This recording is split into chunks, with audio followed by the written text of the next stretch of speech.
was the first match to start off the top 8, and then when he took out JDCR to make it into winners final, the whole arena erupted. And yeah, you could, anybody that's entered this tournament, anybody could possibly make it into that top 6. So that's like the amazing part of the open bracket tournaments. It's open to everybody. Anybody can enter. There's no invitation that you need to get here. You just need to pay the entry fee and you're in the tournament. You're in the bracket. You have a shot to make it into that top 6. You bring up the little Maja match. I think that one comes to a lot of people's mind immediately, but even as recent as like last year, Yeah.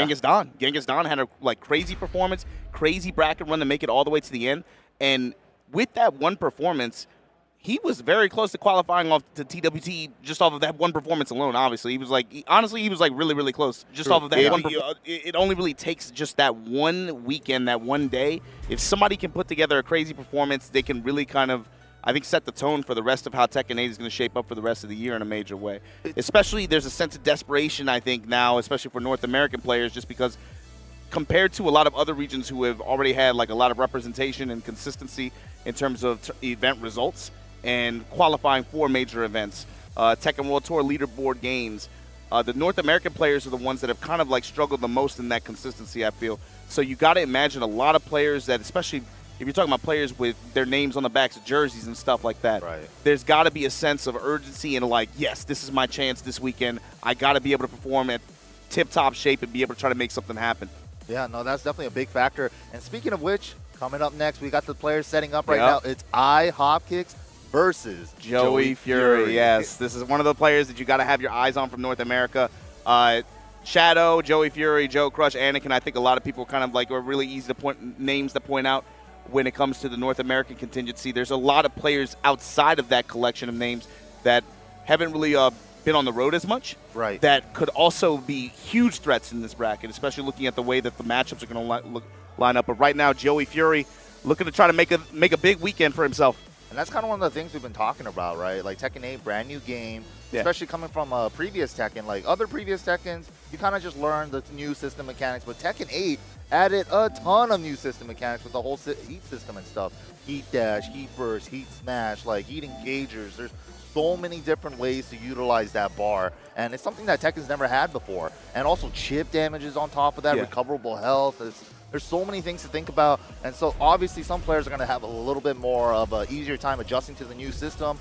A lot of players are still trying to find that footing. You know, it hasn't translated directly like it has from 7 to 8. You know, like sure, maybe when they don't play with the heat system and they both run out of it, they're just playing straight up Tekken. But there's that extra layer of strategy that you have to consider with that heat system now. I mean, you nailed it. It's especially in the context of, like you said, for Tekken. There's never been a Tekken game with this many system mechanics and this many spinning wheels that are, you know, not just aside from core Tekken gameplay. There's so much to consider with this that not everyone is going to adapt at the same speed. Right. Obviously, you know, some players are blessed to just be able to just, you know, very quickly just hop in, get instant results. But it's, you know, similar to like sports or going to the gym, whatever the case comparison you want to make. Not everyone is going to adapt and achieve mastery at the same speed at the same rate. It's not like a good or bad thing. It's just a thing. It's just how it is, yeah. But here we go, the classic, one of America's finest Jack players, Joey Fury, bringing out the T7 Jack custom. Yes. Oh my God, that was a back roll catch too. You'll hold me back. The machine. Wait, is the toggle and simple? The combo breaker simple? Is this a butt check? No, I think that's intentional. He's trying to get him to drop his combo. I've seen this tactic online before. My man was Gamma howling on him. Oh my God. Yeah, there's the back 1+2. Man, super far reaching, fast mid-range heat engager like that. Yep. And just the luxury to have be able to heat dash off of a big button like that. Especially fast buttons. Yeah, there's definitely some characters that have a certain type of heat dash moves, just like Jack's back 1+2. Jack has back 1+2, Fang has the shoulder, like Steve with the Sonic Fang. Even when you heat dash it, they're not launchers, but just the speed and the coverage that they represent. Yeah. And like you said, the heat dash potential, right? Just another opportunity to be able to get that mix-up or that last touch if you need to be able to close out a round. Right. Speaking of heat dash, there's the back 4-2 heat dash. The splash. Look at that damage at the wall. Sidestep 4, and then the low kick. Oh, man. Hop kicks. Nice response here. Round 3.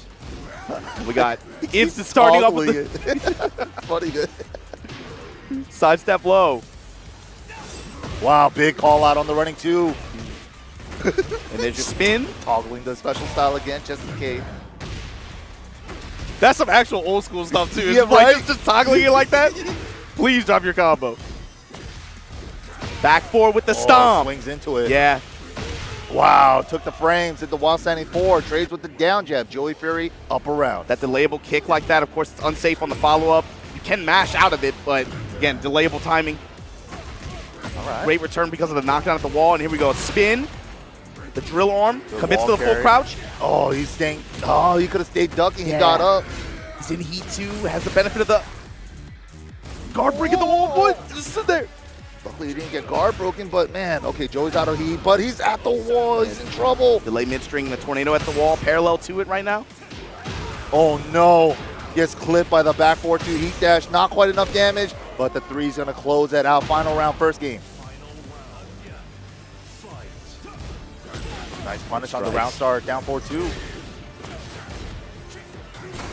Ooh, that was a great Gamma Howl for the parry.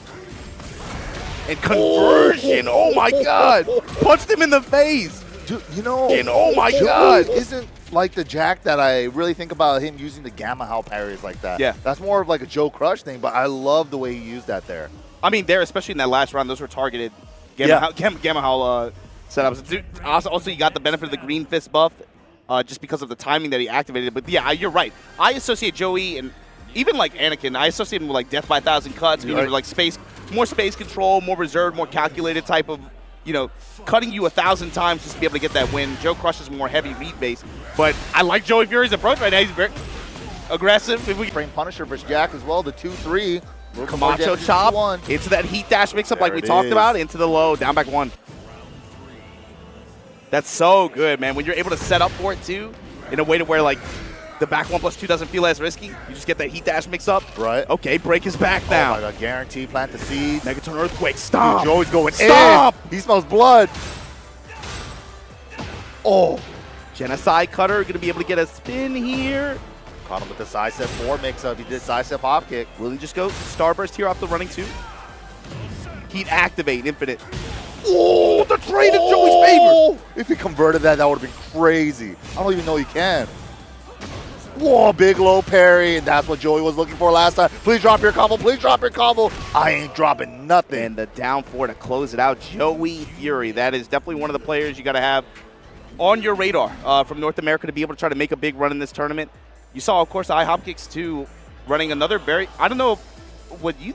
I mean, given what you've seen so far this weekend, like Claudio is a very popular character in this bracket as well. I've seen a lot of Kumas. I've seen a lot of Claudios for some reason, and Leos too. Leos, yeah, really? anecdotally. Yeah, I actually haven't seen any Leos, but I think Claudio's a very good tournament character. I think the simplicity of that character is super useful, especially for tournament play, because it's not just like his basic toolkit, which a lot of it is just, it's kind of the same as it was before. It's still just as effective. But it's also because of the way he very, very cleanly is able to integrate his toolkit into the Tekken 8 system. Right. Like, Heat system is not really like, doesn't feel like it's a high learning curve. I mean, it's kind of just like a win more. Like, I get more of what I normally have anyway, right? Just because of the way it works with Starburst. But on the other hand, I think Jack, too, there's something to be said about that character. You know, we talk about this a lot, but it's like there's a certain other class of character in this game right now that has varying degrees of performance, I think, in terms of tournament results. But it's cool to be able to watch characters that can say, hey, I want to play this passive kind of defensive style game. But then when I feel like it, like an Elisa, I want to play Tekken 8, Chainsaw Sting. Time to chip you with heat chainsaws, yep. And you saw a little bit of that, I think, in like, especially in that last game from Joey, too, where he's just like, all right, time to play Tekken 8. Gamma Howl, stomp. Dude, just press a button. Just the do way something. that Joey was playing that final round in game 2, he was like, I'm going in. I'm going to show you all the Jack stuff. But like, I don't know what to call that, like, that moment or that mode, but it's like, when you activate and you're just like, okay, now the match is on my tempo, right? You're just going to, and I'm just pressing, I'm going in stance and pressing the button. You got to figure out what I'm going to do. The Tekken was already a very heavy momentum game, but with the fact that you have heat on top of that, you can make it even more one-sided in your favor if you can keep the pressure going and if you keep the sequences tight. But, man, if you guys love yourself some Mishima action, this is the guy to watch, man. Keisuke, of course, getting second place at CEO. Very fun run to watch. A probably the most fun Kazuya player I've seen so far in Tekken 8. Also was a beast in Tekken 7 as well. Coming from Japan, rocking the white Kazuya, he's so sick. Now, to be fair, I think up until this point, seeing people make deep runs with this character have been pretty uncommon anyway. So, right, so it's a little bit, I think, of like, man, he's kind of like the only guy really putting it out there and putting together a big performance at a big international event like that. But yeah, it was really fun to watch. He has a really unique playstyle. Like even in Japan, right, he's considered like very aggro. Even like in 7, he was kind of like this. Kind of very stereotypical, like what you would expect in terms of Mishima approach. But he brings that to a high level. But what changed with Kazuya going into this recent patch to make him such a threat? I think one of the biggest things is the patricide fist, the crouch dash 1+2. The fact that it's no longer a counter or launcher, I don't think is a big deal. But the fact that it's a +5 big chunky mid that does chip damage, it really kind of like puts together the rest of his kit. Oh, and right now Keisuke is just trying to find his timing on TK with the wave of feints, but gets a floater on the orbital. To the wall with the laser, no laser. You want a better Oki. Ooh, and there's the patricide fist like we were talking about. That +5, chunky damage, wall splats as well. Curious to see, too, how Keisuke integrates heat into his game plan, especially because for Kazuya, too, I mean, we talked about this with a few other characters, but it's like, heat for him just feels like a bonus. He's kind of just like, I mean, he's just like, he's doing a lot of the same stuff, you just get more rewards. Some stuff becomes safer. Yeah, and he also has some cool, like, heat-only moves, too, because he has a double transformation in there. We've also been seeing Keisuke rocking the 1+4, the roar, the devil. Oh my god, you can do it 3 times. 1 to wall splat, 1 to tornado, and 1 to hit grounded for better wall scaling? Why get creative, man? Why get sick, actually. That was a dope combo. Okay, TK blessing up the legs. Yeah, these low kicks adding up here. Oh, electric out of nowhere. There's your spin, the rotation around too. He's trying to round him around to the wall. I like that. He's putting him off axis intentionally so that when he tech rolls, he doesn't go anywhere. He tech rolls in place. Able to realign here into the wave. Nasty. And the confirm into the kill. Keisuke up 1 game. Zeta Division Keisuke, this is out of the 3 players that Zeta Division picked up, it's been what, double Keisuke and the Ozzy Center player. What's his name? Help me out here. Watanabe. Yeah, Watanabe. Yep. So far, I think 2 of them have been, since they got picked up, had really big performances and really big wins, right? Or CEO, of course, for Keisuke, where he got 2nd place, but then you recently had double in France. Had picked up a big win. So I think also, too, thinking about that in the background, if you're a squad of 3 and 2 of your teammates just get big W's like that, you got to imagine there's a very high sense of motivation. Like you said, sense of urgency almost. Like, man, I got to put something together for this game. I can't be the only guy on this team that hasn't like put together a big I can't be the one slacking on the team. Yeah. Definitely got to hold your own weight. But, yeah, that's the rough part, man. So much pressure for a lot of these players. It's just like everybody's looking for their first big dub in this game. It's like almost like a little reset in the timeline with like the tournament history. Yeah, kind of. And like I said, there's an additional layer of pressure if you have your name on the back of a jersey. That means like somewhere a company pledged to you and they're expecting results at some point, right? So, motivation is very high. This is a very stressful game to compete in, man, at high level. Yeah. Cannot imagine. Whoa, Keisuke right now, bringing the pressure with the electrics. Weird wall angle, but it still works out. Still kept the combo pretty.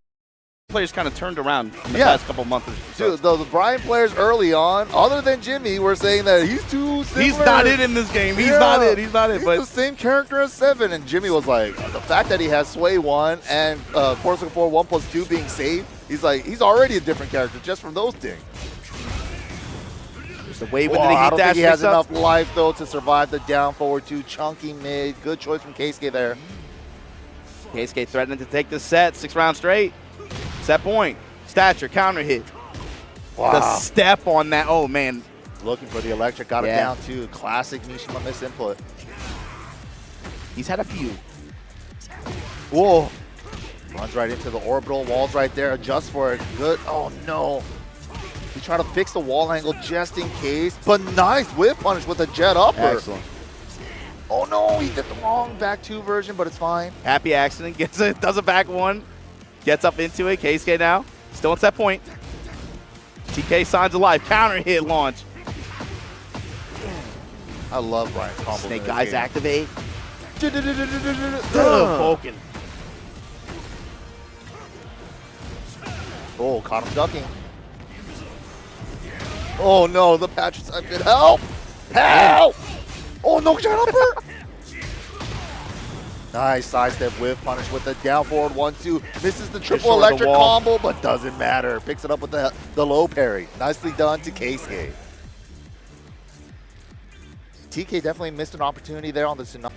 Being able to win matches, you got to tighten it up later, dude. By the time this gets to like top 64, top 48, you're not going to be able to afford like those kinds of missed inputs. I mean, that's a classic thing with Mishima characters, right? Especially in tournament, is talking about how when you don't have to have that execution barrier in the back of your mind, and you could kind of just do something. Right. That's going to play out over the course, especially with a longer tournament like this.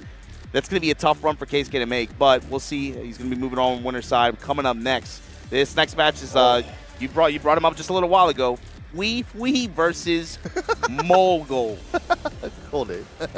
I started to pronounce it. I was like, how do you like trying to pronounce it phonetically with like the spelling. Yeah, good stuff. But yeah, the premier Claudio player we were just talking about, Mogul, just racking up wins early on in Tekken 8 right now. He's really been one to look out for. Coming out from Korea, super strong Claudio, man. And he's really been the one to really show us how strong that down back 1+2 is. That blue moon burst. It's something to say too about Mogul. We were talking about players who, making the transition from in the Tekken 7 into Tekken 8. He was one of the players who tail into Tekken 7. A lot of the Korean players were like, Mogul is like the dude out here. Like, he's actually like one of our best. Seeing him make such a smooth transition, of course, I guess it's easy if it's Claudio, right? Like, he kind of saves it. But being able to see results-wise, making such a smooth transition the way he did, got picked up, and now all of a sudden was able to travel a lot more internationally.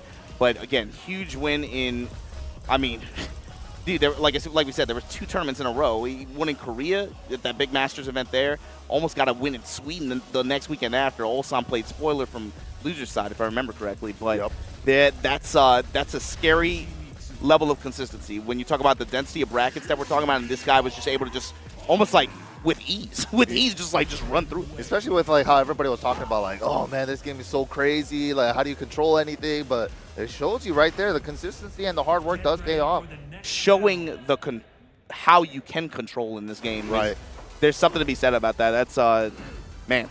And yeah, this is his other character, Fang Wei. He does bust him out every now and then. So yeah, he is rocking the Fang right now in round 2 of pools. Going up against another character who has been kind of a menace lately, and a lot of people are starting to take notice. Wow, what a whiff punish though. Yeah, Yoshi's definitely been slipping under the radar. Yoshi's cheap. Very cheap. You've had some players kind of showcase it recently. Kane and Trench had some big performances in some of the events we were talking about. Right. But he's a specialist character, right? So a little bit rare. But God damn, Mogul right now. Putting his back to the wall. Yeah, he was going for the high splat combo, but the angle just didn't work out. Unfortunate for Mogul there. Emma's cleansing sword. No break on the generic. Interesting.